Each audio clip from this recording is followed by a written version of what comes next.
Welcome, curious minds, to the deep dive. We are so thrilled to have you join us as we really dig into some fascinating source material today. Great to be here. Today, we're embarking on, well, a truly epic journey. We're doing a deep dive into the royal saga, Strength Forged Through Trials. Hmm. And this isn't just any chapter, it's chapter 2 from Darunya Balakrishnin's incredible work, The Night, Full Moon, The Chronicles of the Atumar Empire. That's right. And what's particularly interesting here, I think, is that this chapter, chapter 2, it actually jumps us back, way back, 25 years before the main story kicks off. 25 years, wow. Yeah, so it's really a foundational piece, an origin story, you could say. It shows us the very bedrock of the Atumar Empire and its, well, extraordinary royal family. Okay, so it's where that whole idea of strength forged through trials really starts. Not just a theme, but like lived experience. Exactly. It's where it begins to crystallize. We Okay. see it happening to these key players right from the beginning. So you're saying this isn't just a simple backstory dump then? It sounds more like looking at the deep geological layers that form the whole landscape of this epic. That's a great way to put it. It's about understanding how the crucible of the past fundamentally molds the present and, the future of this entire civilization. So what unique insights does Balakrishnan give us in this origin chapter about, the real foundations of an empire's resilience? Well, it's not just a rewind. Chronologically speaking, it's making a statement, thematically. Yeah. This chapter shows us Atumara's strength isn't just about, say, winning wars or having lots of gold. Right. It's fundamentally from a delicate balance, but fiercely maintained. You see ancient wisdom blending almost seamlessly with strategic innovation. Okay. And maybe the most crucial part, this unbreakable bond between the royal family and the people. This strength forged through trials. It's less about armies, though they have them, and more about this internal cohesion, almost spiritual. It's shown with real depth. Like a reminder that even the biggest empires have these deeply personal, sometimes really challenging starting points. Exactly that. Okay, that's a powerful distinction. So let's really unpack this. Let's start with the Atumara Empire itself. The sources describe it as more than just a kingdom. It's called a beacon of grandeur, wisdom, and resilience. A civilization forged through centuries of valor and guided by divine providence. Can you help us sort of picture this place? What makes it so remarkable right from its foundations? Absolutely. Yeah, the empire isn't just an idea on a map. Its identity is really woven into the land itself and its whole philosophy. Imagine these vast landscapes of lush valleys, towering mountains, and shimmering rivers. Sounds beautiful. It is, but it's more than just pretty scenery. These features are key to Apimmer's strategic importance. Natural defenses, fertile land, rivers for trade and communication. It's all there. Right, practical stuff. Practical, yes, but also spiritual. Those towering mountains, maybe they see them as sacred, touching the heavens, connecting them to the divine. The rivers could be like the flow of life, wisdom, blessings. So the land itself shapes their identity. Deeply. It fosters this sense of belonging, of stewardship among the people. Okay, so the geography isn't just a backdrop, it's almost a character in itself. And what really gets me is this idea that ancient traditions blend seamlessly with strategic innovation.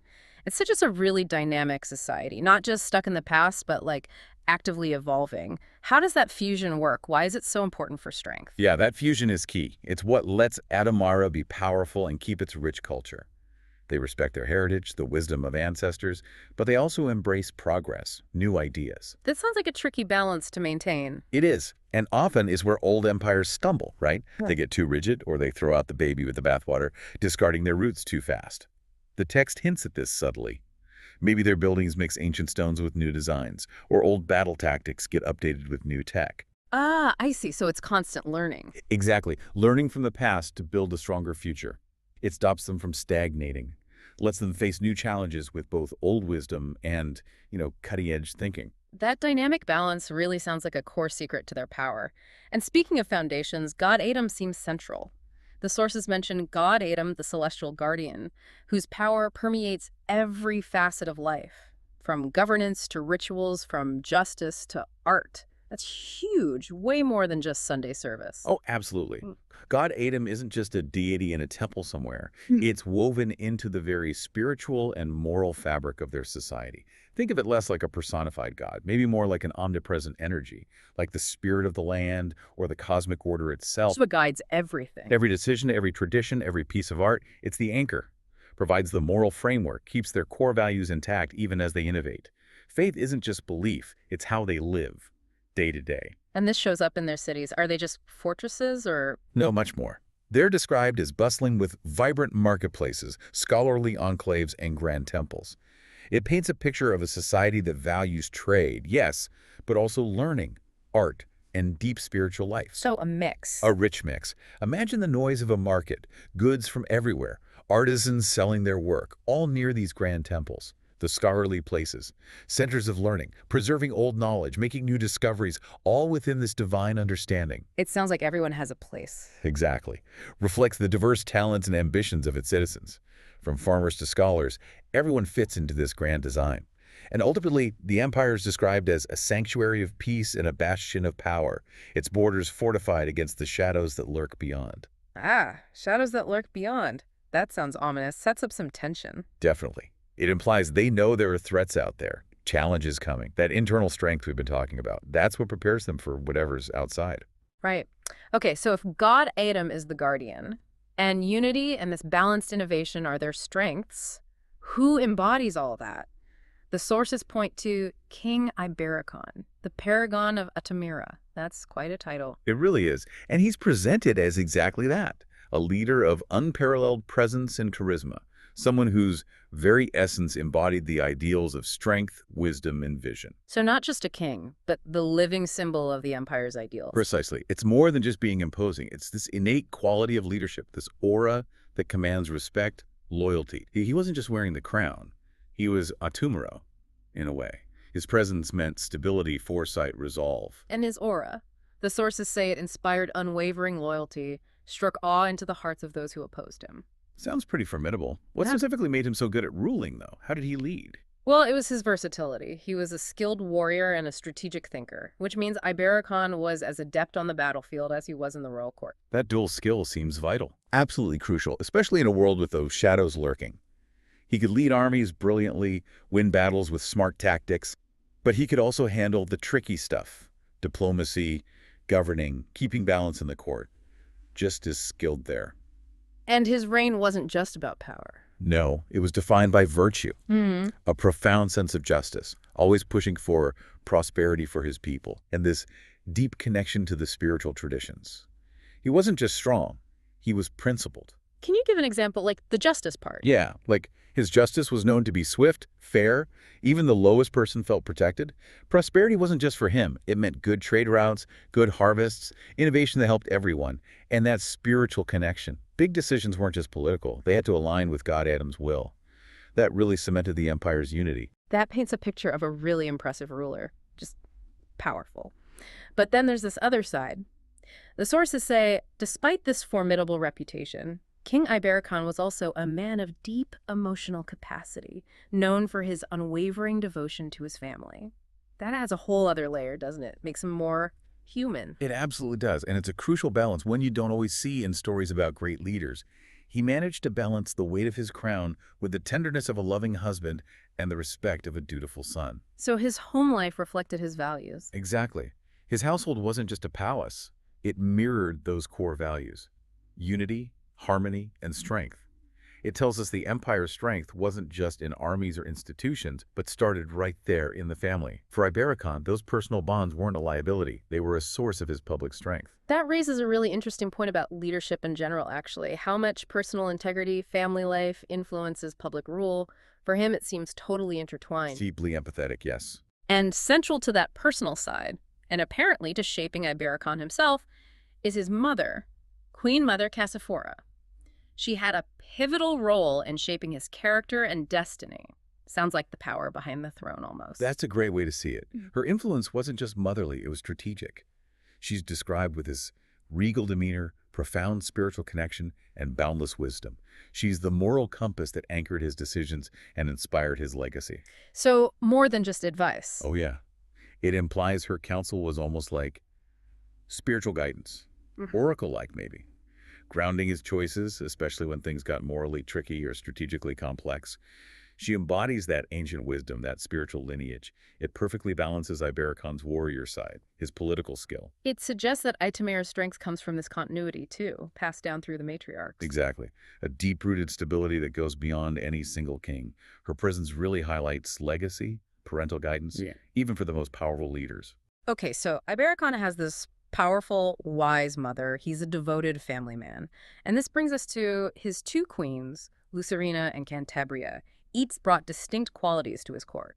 Tell us about them. How did their strengths play into things? Right, this is where the family really mirrors Tamira's balance. Lucerina, his first wife.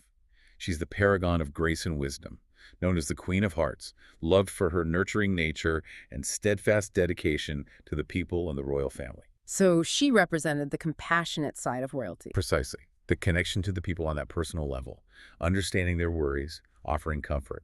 Her presence brought calm, warmth to the palace, made it a real home, a source of solace.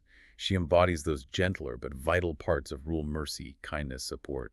And it's something really significant about Lucerina right at this moment in the story, isn't there? She was in the final stage of her pregnancy, carrying the future heir. That's huge. Critically important, yes.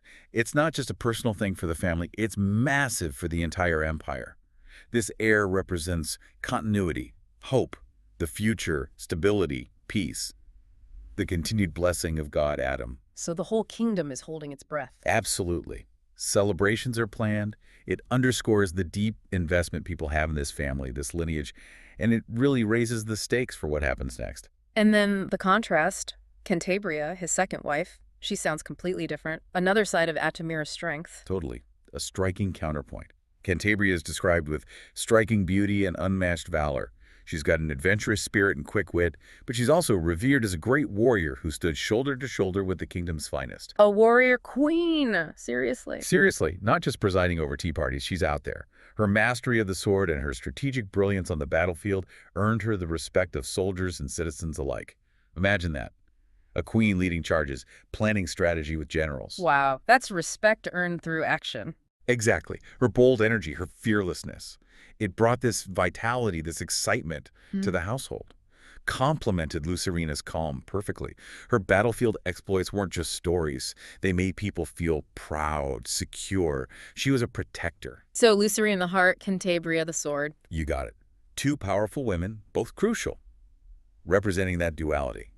Nurture and strength, compassion and valor, both essential for Atumara's resilience. That pairing, it feels deliberate, doesn't it? Like the author is showing us the ideal leadership qualities for Atumira right there in the family. Absolutely deliberate. It tells us leadership isn't one note.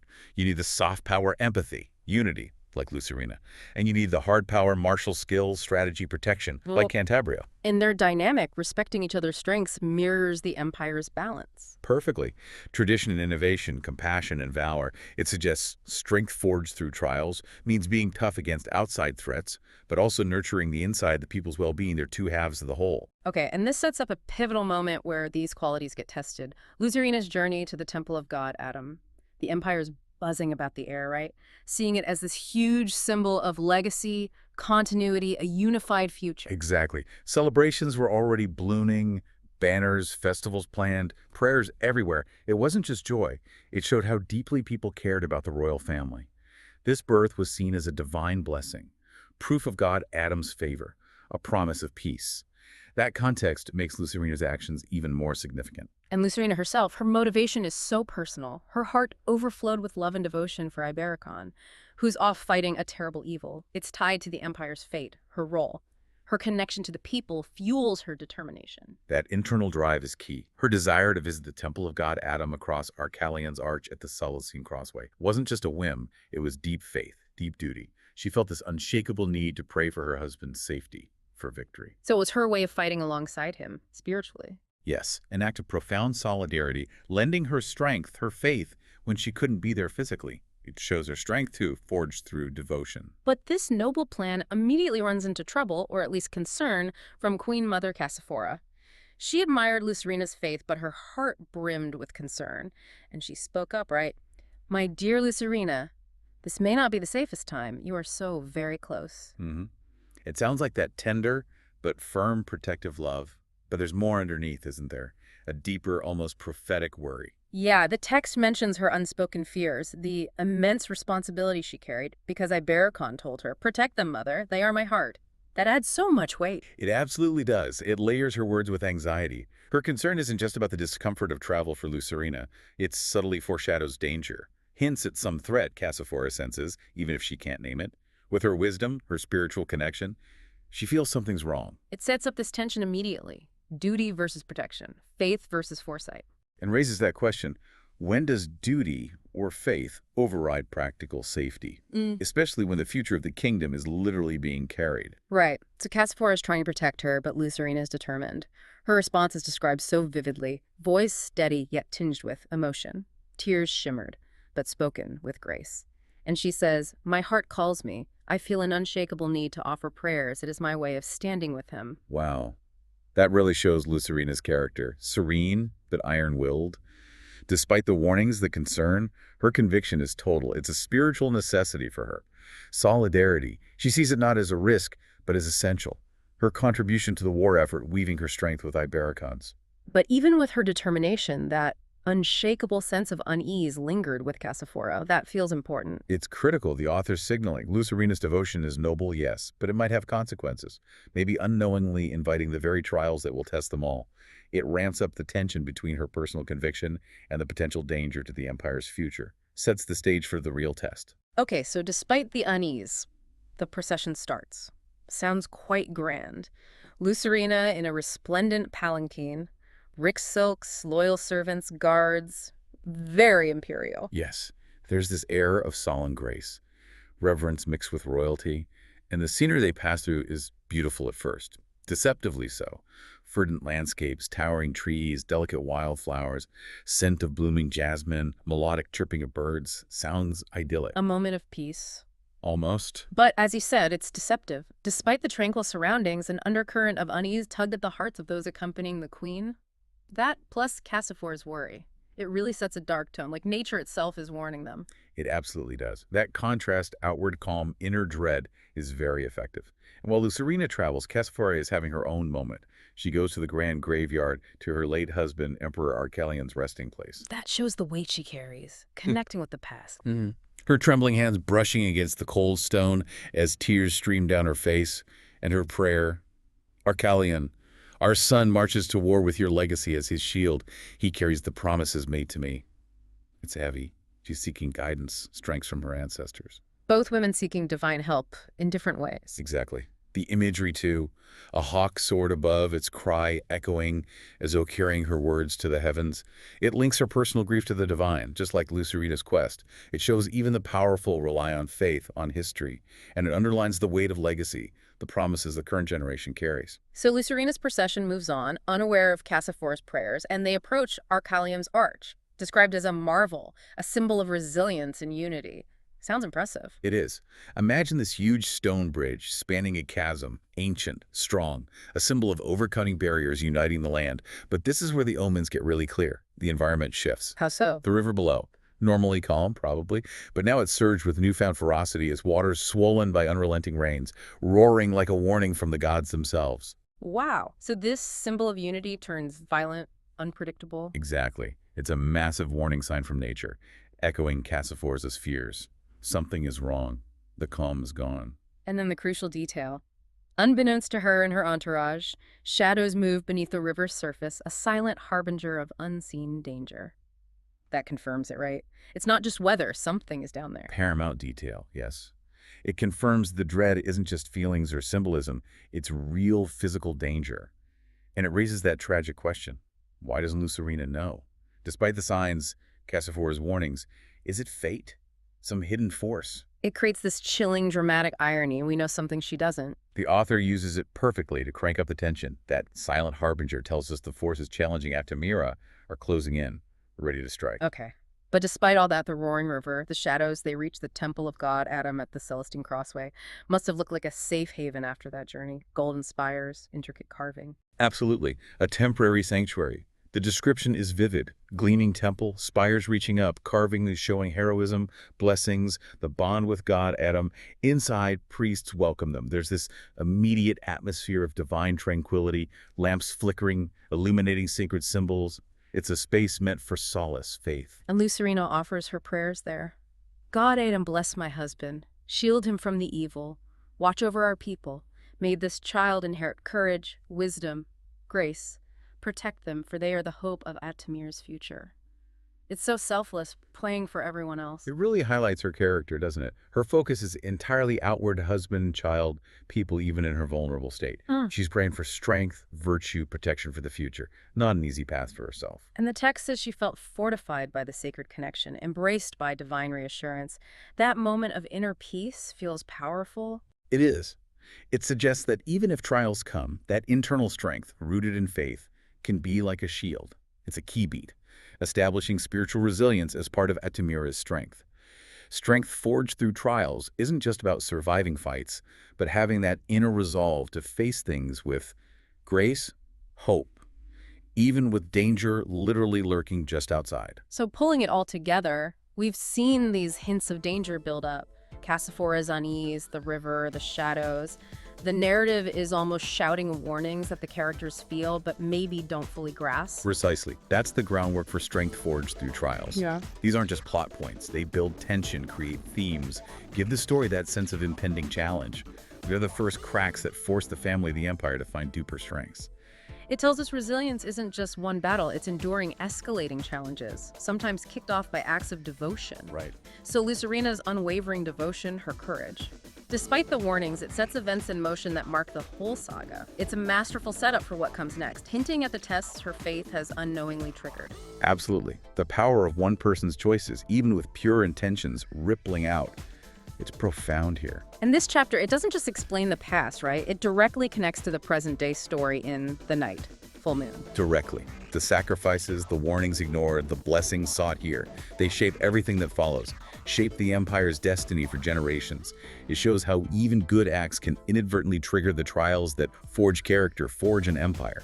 Destiny is this complex dance, isn't it? Between fate and the choices people make, brave or maybe naive choices. Reflecting on this whole deep dive into the royal saga, it's so clear how history, family, faith, foreshadowing, it all underpins Atumira. Lucerina's journey really shows how one person's purpose can have huge impact, even if it leads towards danger. Makes you think about strength beyond just fighting. It really does. And it leaves us, and you listening, with a really compelling question, I think.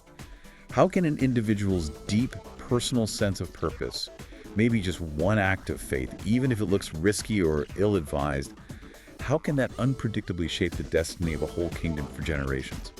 What kind of strength beyond the battlefield or the council room really comes out of those deep personal trials? Something to really mull over, isn't it? Thank you for joining us for this deep dive into the royal saga, strength forged through trials. We hope you found it as fascinating as we did. Hope so too. We'll see you next time on Deep Dive.